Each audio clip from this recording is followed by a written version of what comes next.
Hi everybody, this is Jonathan with RailfanX blog site and RailfanX video on YouTube. Just doing a product review for some of the most recent acquisitions here on the railroad.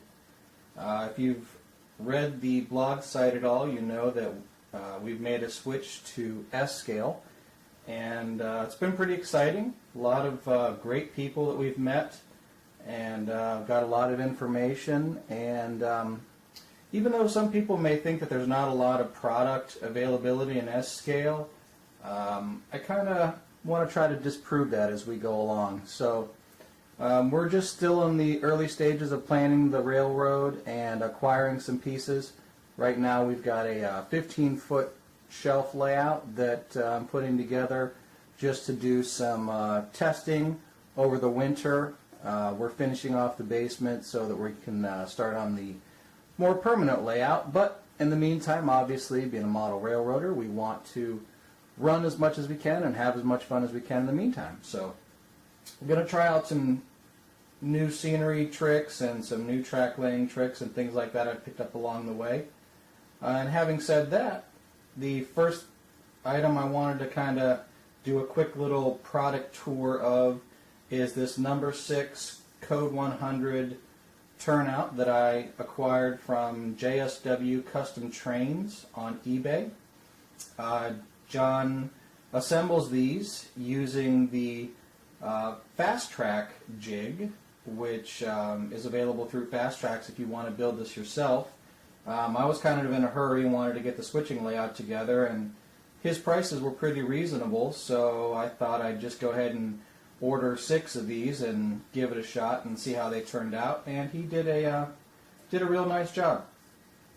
As you can see, he didn't cut it either side or the other or mount anything for me as far as switch stands or drill it for a motor drive or anything, but if you want him to, he will go ahead and do that for you. So I just had him leave it because I wasn't sure which way I was going to use it yet. But basically, it's just like any other Fast Tracks kit, if you've seen them. Essentially, there's a jig that they lay down these PCB computer board ties, and then the rails get soldered to these, and it forms a nice sturdy mounting system. And then they come back and lay that over top of the other ties, the rest of the turnout ties that are basically pre-joined and pre-sized, so that they just get glued down and make a pretty decent looking turnout. Nice, mid-grade turnout. Obviously some details missing if you're looking at it from a details perspective. We've got no joint block here for the points, no tie plates or spike detail as the rails are actually glued down.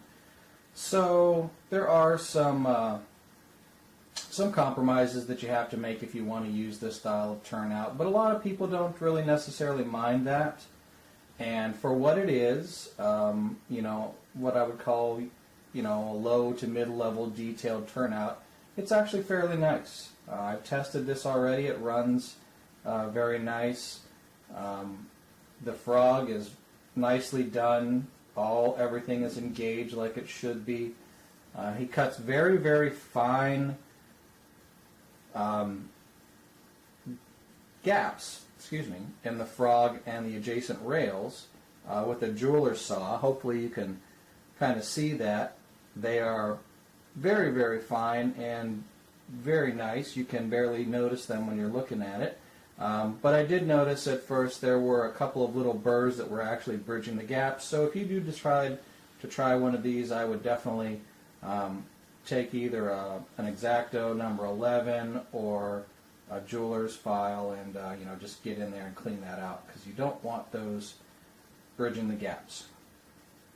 He also goes ahead and includes the wire soldered on for the frog so that you can go ahead and power the frog polarity. I think what I'm going to wind up doing for the little switching layout that this is going on is just basically mounting a caboose ground throw, the one that has the actual points, so that I can control the polarity of the frog through the ground throw.